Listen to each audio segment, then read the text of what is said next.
Alors, nous avons dit que nous abordons un sous-thème merveilleux ce soir où nous allons essayer de comprendre, de nager, de naviguer autour de ce sous-thème, de cette pensée qu'on nous a donnée pour ce soir. Marcher sur les traces du Maître. Et le Maître, en cette circonstance, il s'agit de Jésus. Déjà, quand on parle du Maître, on voit les magisters, on voit les guides, on voit celui qui montre l'exemple. C'est comme un professeur. C'est celui qui explique à ses disciples, à ses élèves, des choses qu'ils ne connaissent pas. Il leur montre des voies nouvelles. Il leur montre le chemin nouveau. Il forme leur caractère, il forme leur nature, il forme leur intérieur, afin qu'ils soient des personnes accomplies selon les objectifs que le Maître s'est donné. Et pour être un bon élève, il faut suivre attentivement ce que le Maître dit. Pas seulement ce que le Maître dit, mais aussi ce que le Maître fait. Et le but d'un élève en présence d'un Maître, c'est de faire exactement ce que le Maître fait, afin qu'un jour tu sois comme le Maître, et pourquoi pas dépasser les Maîtres. Alléluia. Le Maître a une connaissance qui détient, et il doit transmettre cette connaissance à son élève, afin que l'élève soit exactement comme son Maître. Alors nous avons poussé là les trois passages. Le premier passage que nous avons lu, c'est le passage de Job 23:11. Là, c'est Job qui parle au milieu de ses souffrances, au milieu de ses détresses, de ses problèmes. Les amis de Job sont venus condamner Job, comme c'est Job que certainement, certainement que tu as eu à pécher. C'est pourquoi Dieu t'a frappé. Et Job a rétorqué, non, je n'ai pas péché. Je me suis attaché fermement aux voies de Dieu. Je me suis attaché à ses principes. Job a réaffirmé, Job a scandé son innocence, si on peut le dire comme ça. Il a dit à haute voix ce qu'il était, ce qu'il clamait comme nature. Il dit, mon pied s'est attaché à ses traces. Il s'est attaché aux traces qu'ont laissé les pas de Dieu, aux principes que Dieu a laissés. Dit, je gardais sa voix, mais je ne me suis pas détourné. Il dit, non, je ne me suis pas détourné de voix de Dieu. Je marchais selon les principes de Dieu. Alors, le deuxième passage que nous avons lu dans Matthieu 14, 22, 29, là, c'est l'histoire de Pierre. Un jour, Pierre, vous connaissez l'histoire, voit Jésus marcher sur l'eau, mais ils ont cru que c'était un fantôme. Et puis il dit, si c'est toi, Maître, si c'est toi, Jésus, ordonne que je puisse marcher aussi sur l'eau comme toi. Et Jésus l'a permis. Et il lui a dit, viens. Pierre a mis ses pas sur l'eau et a commencé à marcher comme le Maître. Et le troisième passage que nous avons lu toujours dans Matthieu, c'est là que Jésus enseigne à ses disciples comment est-ce que ses disciples devaient le suivre. Il leur dit, si quelqu'un veut me suivre, veut venir après moi, il doit renoncer à lui-même, il doit se charger de sa croix, il doit me suivre. Et puis il ajoute que celui qui veut garder sa vie va la perdre, mais celui qui veut perdre sa vie à cause de moi va la retrouver. Ceci va vous pousser à dire 4 choses. Alors je vais être un peu rapide parce que nous n'avons pas beaucoup de temps. Je vais dire ces 4 choses et après quoi nous allons finir. La première des choses, si on veut marcher sur les pas du Maître, sur les traces du Maître, c'est d'avoir confiance au Maître. Alléluia. S'il n'y a pas confiance au Maître, si tu n'as pas confiance au Maître, tu ne viendras pas apprendre chez lui. Le courant ne va pas passer. Ce que tu diras, tu crois que ce sont des mensonges.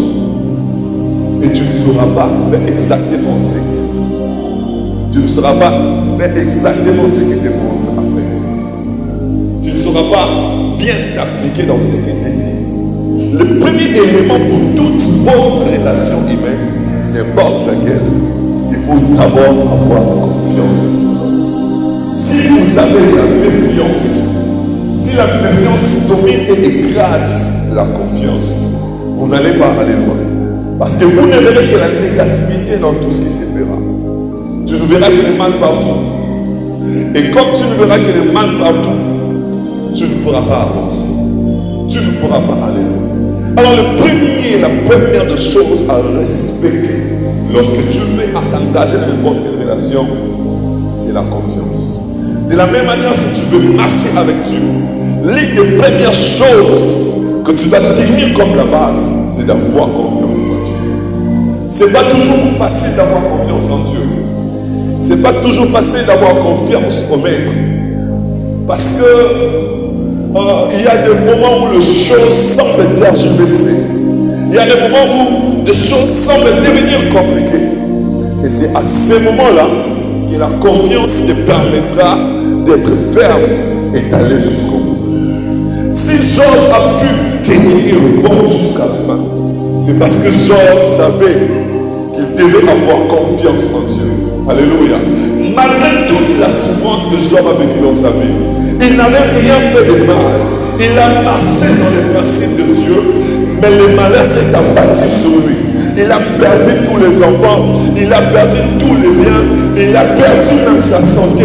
Job s'est mis là à s'asseoir par terre, il est maintenant respecté par tout le monde. Il est tombé à un niveau bas. Mais la confiance qu'il avait en Dieu l'a permis de recouvrir et de ressentir tout ce qu'il avait perdu. C'est pourquoi Job s'est dit, même si il ne me restait que le pot sur le seau, mes yeux, non pas les yeux de notre verront Dieu. Je l'entends entendu parler de toi, moi je te verrai. Il dit encore, je sais que mon rédempteur est vivant. Il s'élèvera même manière.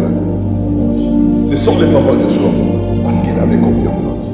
Et beaucoup se perdent parce qu'ils n'ont pas confiance. À un moment, lorsque le problème vient, les problèmes s'abattent, ils commencent à condamner Dieu. Ils commencent à régner leur foi.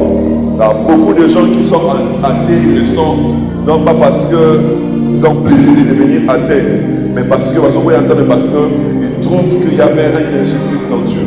Parce qu'il a perdu sa maman, parce qu'à un moment il a tout perdu. Il s'est dit, si Dieu existait, si Dieu était juste, Dieu n'allait pas permettre toutes ces choses. Oh, c'est une preuve de manque de confiance. Job, malgré qu'il avait tout perdu, il a quand même tenu confiance. Même quand sa femme lui a dit, où est notre sang pour faire? Job a tenu bon. Job a tenu bon avec Seigneur. La deuxième des choses, c'est de suivre les traces du Maître. Job dit, je marchais, je me suis attaché à ces traces. Quand on parle de traces, dans ce sens, ça veut dire la personne a fait des pas. Et il y a eu des traces qui sont restées. Cela veut dire quoi? Jésus a vécu, Jésus a reconnu les choses. Jésus a laissé des exemples, il a laissé des modèles. Et la personne qui veut suivre Jésus doit se conformer aux principes que Jésus a laissés. Alléluia. Doit se conformer aux traces que Jésus a laissées.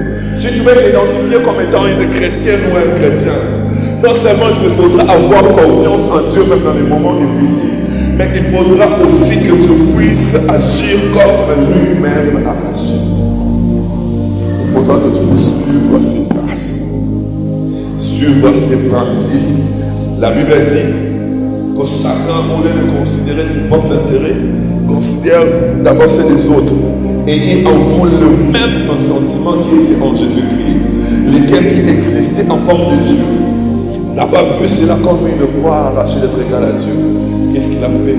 Il s'est fait homme. Il est devenu un simple homme. Il a habité parmi nous. Et il a été obéissant à Dieu. Il était égal à Dieu. Mais il est devenu homme et il est resté obéissant à Dieu, quoi qu'il était égal à Dieu. Et il est allé rester obéissant comme ça jusqu'à la mort. Jusqu'à la mort même d'abord de la croix. Et la Bible dit, c'est pourquoi aussi Dieu l'a souverainement élevé, lui a donné un nom qui est au-dessus de tous les autres. Et la Bible nous dit que nous devons suivre ces modèles. Le passage qui qui s'est humilié et Dieu l'a levé, commence à dire ayez en vous le même sentiment qui était en Jésus-Christ. C'est-à-dire, ayez en vous la même obéissance que Jésus avait. C'est-à-dire, les traces que Jésus a laissées pendant son vivant, vous aussi montrez les mêmes choses. Si on connaissait Jésus comme étant un saint, vous aussi appliquez-vous à la sainteté. Si on connaissait Jésus comme une personne qui obéissait à Dieu en toutes choses, vous aussi soyez des gens qui obéissent à Dieu en toutes choses. On doit arriver à un moment, si on veut connaître qui est Dieu, qu'on regarde dans ta vie et qu'on dise, ah, voici Dieu, voici les choses que Dieu aime, voici les choses que Dieu fait, voici une personne qui obéit à Dieu. C'est pourquoi l'apôtre Paul prophète ma main me dit, ce n'est plus moi qui vis, mais c'est Christ qui vit en moi, c'est Jésus qui vit en moi. On doit arriver à détecter c'est Jésus qui vit en toi. La troisième des choses, la deuxième de dire, c'est marcher sur les traces de Jésus. La troisième des choses, c'est de marcher avec Jésus. Lorsque Pierre, sur le eau, lorsqu'il est sorti sur la barre, il a marché avec Jésus. Cela veut dire être avec lui côte à côte. Cela veut dire faire les pas qu'il lui fait. Alléluia. Cela veut dire être dans le même mouvement que Jésus. Voilà pourquoi dans Hébreux chapitre 11, on nous parle de la foi. On dit c'est par la foi que tel a fait ceci, c'est par la foi que tel a fait ceci. Et au verset chapitre 12, on nous dit ayez vos yeux fixés sur Jésus, qui est le créateur de votre foi. Il est aussi le consommateur de votre foi. Le créateur, c'est lui qui vous donne, qui produit en vous la foi, et c'est lui qui la consomme aussi. Alléluia. La Bible nous invite dans tout ce que nous faisons, que nous puissions avoir nos yeux fixés sur Jésus, les garder dans notre ligne de mire, les garder toujours à nos côtés. Alléluia. En tant qu'enfant de Dieu, si tu veux marcher sur le pas de Jésus, tu dois être cette personne qui a Jésus à ses côtés, qui ne se retrouve pas en dehors de Jésus, qui ne se retrouve pas loin de Jésus, mais qui se retrouve là où Jésus est, là où on prononce le nom de Jésus, c'est là qu'on doit les trouver. Alléluia. Cela veut dire aussi que là où on les trouve, c'est aussi là où on prononce le nom de Jésus. Alléluia. Tu ne peux pas te dire que tu es l'élève de Jésus-Christ, tu es sur les traces de Jésus-Christ, mais pas commencer à la trouver sur la carte. Si tu te dis que tu appartiens à Jésus, tout ce que tu dis, on doit retrouver quelque chose dans ton cœur. Tout ce que tu fais, on doit retrouver quelque chose dans ton cœur. Alors je vais te poser une question, je dois répondre dans mon cœur.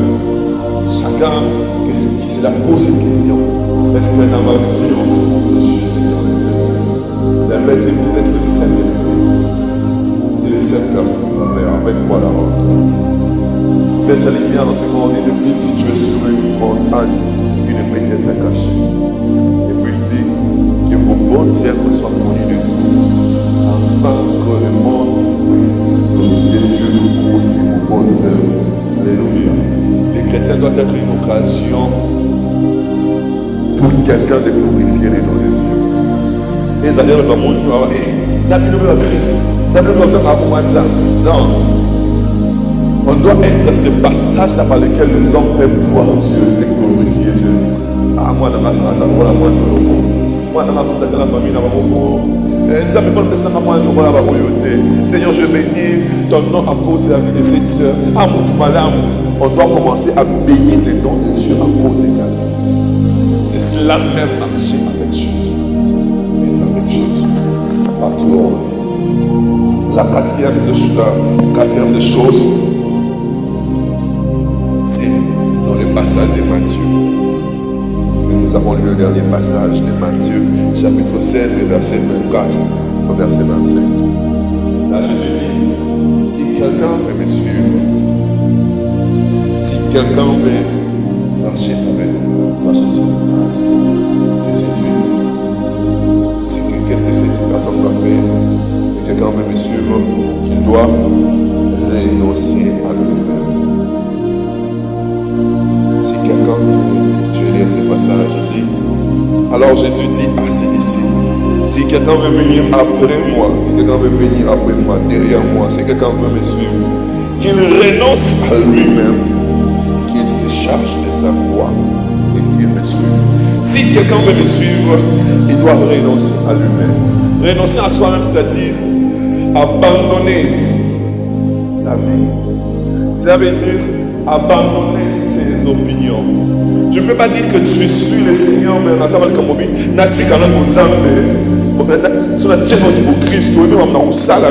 Sur la tête du mozambe pas. Mourir à soi-même pour suivre le Seigneur, venir mourir à soi-même.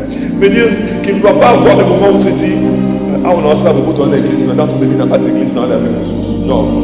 Cela veut dire que ta propre nature, ton ancienne nature, ton vieil homme, c'est que tu étais avant de mourir et ne doit plus exister.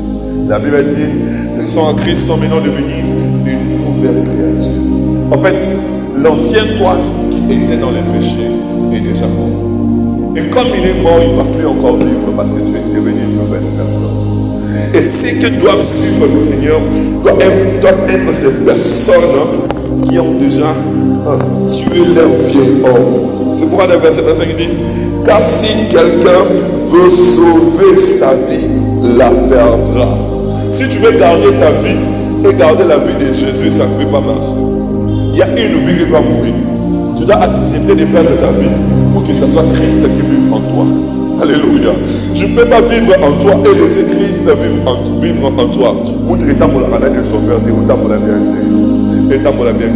Il faut que soit c'est toi qui diriges ta vie, soit c'est Jésus qui dirige ta vie. Et si dans ta vie, il y a un côté, ta nature propre qui dirige ta vie, et tu veux que Jésus puisse diriger ta vie, Jésus va t'abandonner et mourir diriger. Et si toi-même tu veux vivre, la Bible dit, si quelqu'un ne veut pas perdre, regarder sa vie, qu'est-ce qu'il fera? Il va la perdre. Mais celui qui veut perdre sa vie va la retrouver.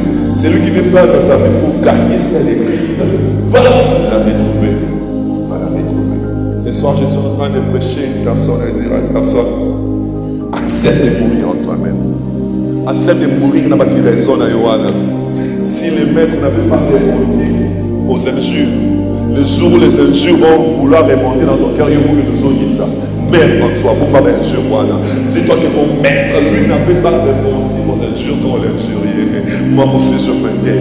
Même si ça veut remonter, mais je me tais, n'améliore.